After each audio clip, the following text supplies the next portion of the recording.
ఇట్లాంటి పథకాలు.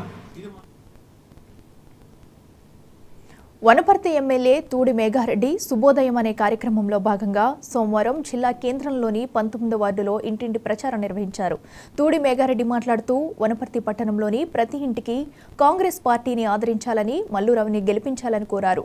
ప్రచారంలో భాగంగా వార్డులో ఉన్న సమస్యలను, ప్రజల వ్యక్తిగత సమస్యలను గుర్తించి వాటిని పరిష్కరించేందుకు మున్సిపల్ చైర్మన్, వార్డు కౌన్సిలర్తో పాటు తను కూడా కృషి చేస్తున్నట్లు తెలిపారు.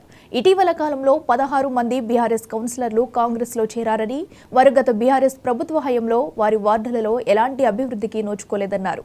వాటిని ప్రస్తుతం పరిష్కరించే దిశగా వెళ్తున్నామని ఎమ్మెల్యే తెలిపారు. డబుల్ బెడ్రూమ్, పెన్షన్లు, రేషన్ కార్డుల సమస్యలను గుర్తిస్తున్నామని, త్వరలోనే వాటన్నింటినీ అర్హులకు అందే విధంగా కృషి చేస్తామన్నారు. జై కాంగ్రెస్.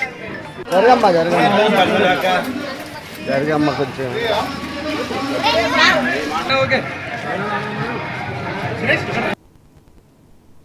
వాళ్ళ అంటే అప్పుడున్న పరిస్థితిలో వాళ్ళని ఎవరన్నా వాళ్ళు తీసుకెళ్ళినా అప్పుడున్న ఎమ్మెల్యే గారి దగ్గరికి, అప్పుడున్న మంత్రి గారి దగ్గరికి పలానా ఇల్లు కావాలి, పలానా ట్రైన్ కావాలి, పలానా మోటార్ కావాలంటే కనీసం అక్కడ మాట్లాడే పరిస్థితి లేదు, టైం ఇచ్చే పరిస్థితి లేదు. కాబట్టి అలా కాంగ్రెస్ పార్టీలు అయితేనే ప్రజలకు న్యాయం చేయగలము. ఈ ఉన్న సంవత్సరం అన్న చేద్దామని వాళ్ళందరూ కాంగ్రెస్ పార్టీలో జాయిన్ అయినారు. వాళ్ళతో పాటు మేము తిరుగుతున్నాం. డబల్ బెడ్రూమ్ ఒకటి అవసరం ఉంది, రేషన్ కార్డులు ఒకటి అవసరం ఉంది, డ్రైన్లు అవసరం ఉంది, వాటర్ అవసరం ఉంది. వనపర్తిలో చాలా అవసరాలు ఉన్నాయి.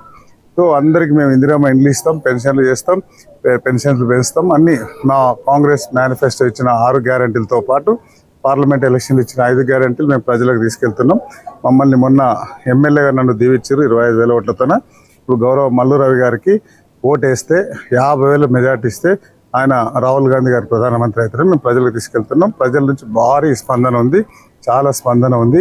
ఒక ఎమ్మెల్యే అంటే ఇట్లా ఉండాలి, ఒక కౌన్సిలర్ అంటే ఇట్లా ఉండాలి, ఒక చైర్మన్ అంటే ఇట్లా ఉండాలి. వాళ్ళు ఏం కోరుకున్నారో వాళ్ళు కోరుకున్నట్లు మేము వాళ్ళకు అందుబాటులో ఉండి సేవలు చేయడానికి ప్రయత్నం చేస్తాం. వాళ్ళ అంటే అప్పుడున్న పరిస్థితిలో వాళ్ళని ఎవరన్నా వాళ్ళు తీసుకెళ్ళినా అప్పుడున్న ఎమ్మెల్యే గారి దగ్గరికి, అప్పుడున్న